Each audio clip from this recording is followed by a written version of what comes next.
Shin ko kun san za ku iya korar sauro har abada a gidanku ba tare da kun sayo maganin sauro kun sa ba? Za ku iya amfani da shuga da kuma yeast ku kori sauro har abada a gidanku, kun huta da fesa maganin sauro, kuma kun huta da ɗaura sange a gidanku. Da farko dai, kamar yadda zan gaya muku, kana buƙatar ka nemo gorar ruwa ko kuma bottle a irin wannan abar. Ku nemo ta empty ko kuma ka samu wadda ta fita girma ko wadda ta fita faɗi, sai ka fafe ta gida biyu. Misali kamar kun ga wannan na yanke ta. Daga nan wuraren idan ka yanke ta, rabin na sama, rabin wannan din na kasa ya fi tsayi, kun gani? Ya fi tsayi. Kusan rabi da kwata ne sai na yanke ɗan kaɗan a sama. Daga nan wuraren bayan ka yanke shi kaga zai kasance a haka yake ko? To shi ma wannan ɗan bakin sai ka ɗan cire shi, ka ɗan bar wannan ƙofar yadda za ta ɗan yi faɗi kaɗan.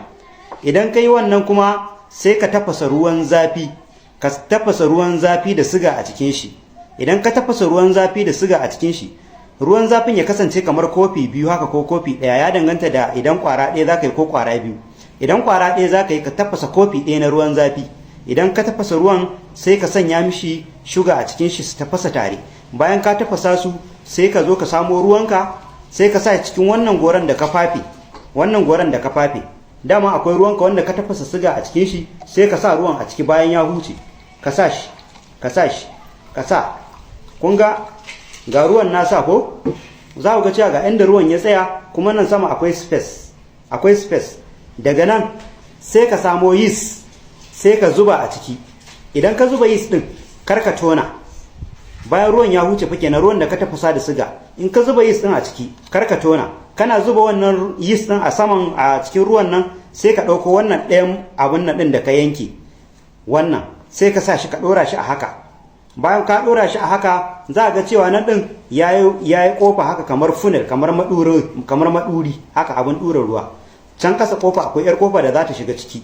To wannan sai ka samu gam salatif haka, sai ka haɗe nan ɗin ka yi rafin ɗin shi ya zagaya yadda ba zai rabu ba. Daga nan wuraren za ka iya nemo takarda. Misali ga takarda, za ka iya samun takarda sai ka yi rafin ɗin shi haka. Ka yi rafin ɗin shi haka gabaki ɗaya yadda ya ɓoye ruwan ba a ganin shi. Sai ka sa gam shi ma kamar ne.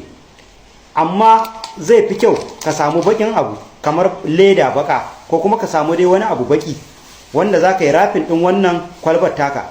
Misali sai ka samu leda baka kamar wannan haka, sai ka yi rafin ka tabbatar ka yi rafin ɗin shi haka. Abin da ya sa na ce ku yi amfani da baƙin abu, saboda kun san sauro yana son baƙin abu. Idan ka yi haka, kawai ba iya abin da za ka yi shine ka ɗauki wannan abun, ka je ka samu wani lungu a cikin ɗaki sai ka ajiye shi. Za ka iya yin ƙwara 3 ko 4 ka sa a kowane lungu a cikin ɗakinka, kawai ka ajiye su. Insha Allah duk sauran da ya shigo ɗakin zai rika jin ƙanshin wannan haɗin da ka yi.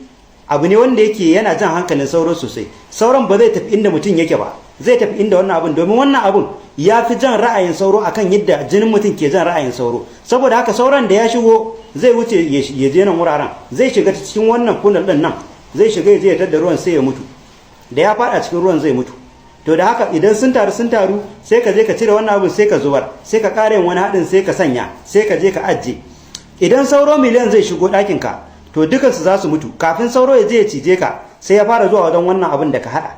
Domin wannan abin na gaya muku ya fi jan hankalin sauro fiye da yadda jinin ɗan adam yake jan hankalin sauro. Saboda haka idan kun haɗa wannan abun za ku yi baya da sauro cikin kwanciyar hankali. Zan yi muku bidiyo akan yadda ake haɗa na fesawa, wanda za ka fesa shi a jikin taga da window da labulaye, shikenan sauro ko da ya shigo ɗakin ma da kanshi zai fita ko kuma ya mutu.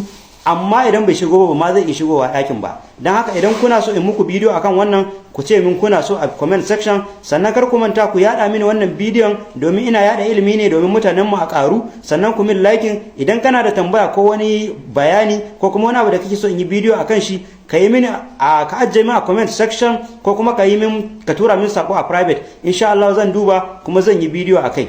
Nagode.